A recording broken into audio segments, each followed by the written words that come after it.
Hoje são 24 de julho, sexta-feira, e no nosso devocional de hoje, onde estamos tratando do tema Entendendo o Pecado e os Distúrbios Emocionais, nós vamos estar dando enfoque para a questão da salvação e a saúde emocional como um movimento em direção aos outros, à luz do que nós vimos ontem em Lucas capítulo 15, versículos 11 a 24, na parábola do filho pródigo. Em João capítulo 3, versículo 8, o Senhor Jesus disse assim a Nicodemos: assim como ouves o vento, mas não sabes de onde ele vem, o mesmo acontece com o Espírito.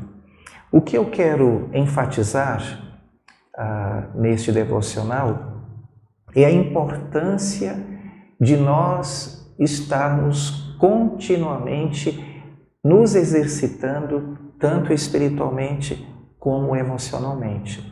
Isto não para. Enquanto estivermos na nossa caminhada cristã, na nossa jornada cristã, nós precisamos estar fazendo este movimento nos nossos relacionamentos, tanto em relação ao Senhor, buscando uma vida de intimidade com Ele, como também em relação ao nosso próximo, em relação aos nossos irmãos.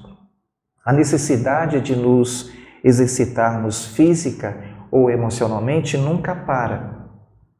Mas em algum momento, quase todos nós deixamos de precisar que o treinador permaneça ao nosso lado o tempo todo. Começamos a nos sentir melhor quando passamos a entender a saúde emocional como um modo de nos aproximarmos dos outros, estar mais interessado na maneira como nos relacionamos com aqueles que já fazem parte da nossa vida. O fato é que o pecado nos separa, o pecado nos separou de Deus. Aqui temos problemas espirituais, o pecado nos separou de nós mesmos. Aqui temos problemas existenciais. E o pecado nos separa do outro, nos separa das pessoas com quem nos relacionamos. Aqui temos problemas de relacionamento.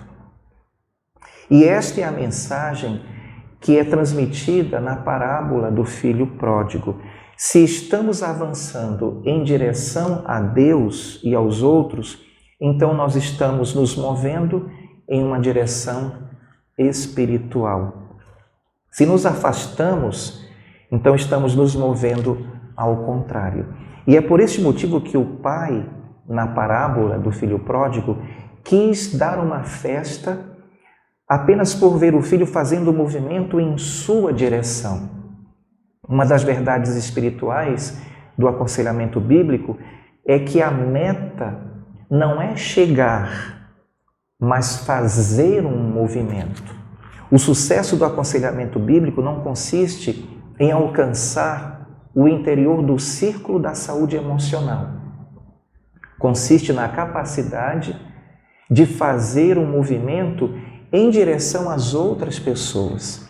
Aqueles que compreendem isso aproveitam muito melhor o discipulado, as oportunidades que temos de ministrar às pessoas, aproveitam a comunhão e conseguem entender por que o pai do filho pródigo deu uma festa para comemorar o movimento do filho de volta para ele. Agora, vamos verificar a importância do arrependimento e entender o que é o arrependimento. Em Marcos capítulo 1, versículo 15, nós lemos: arrependei-vos e acreditai nas boas novas. A maioria das pessoas entende o arrependimento como sentir-se mal quando procedemos de uma forma errada. Assim, o arrependimento passa a ser visto como uma autopunição ou um sentimento de culpa que merecemos por fazer o que não deveríamos ter feito. Embora o filho indisciplinado, aqui na parábola do filho pródigo, sinta-se mal e insiste em afirmar que pecou contra o Pai, Jesus mostra, ao narrar esta parábola, que o Pai não se prende a esses sentimentos de culpa e alegra-se apenas com uma coisa: o filho mudou de ideia e de atitude. E ele voltou para casa.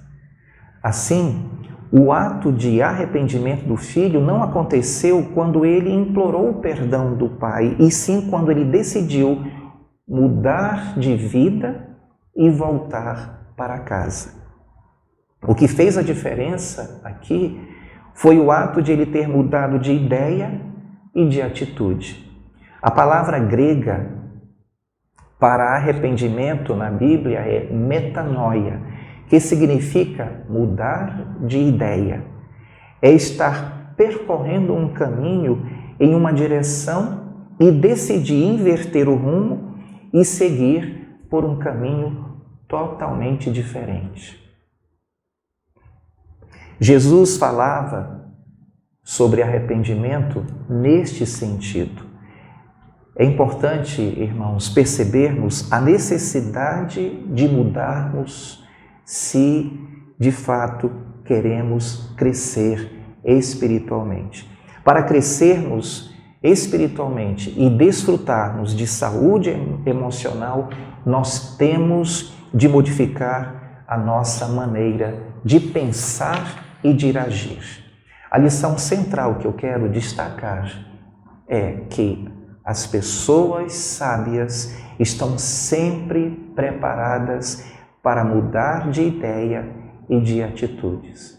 As tolas, jamais. Sejamos sábios, estejamos na presença de Jesus continuamente, aprendendo com Ele e vivendo de maneira que Deus seja de fato glorificado através das nossas vidas. Eu desejo a todos vocês um excelente dia na presença do Senhor.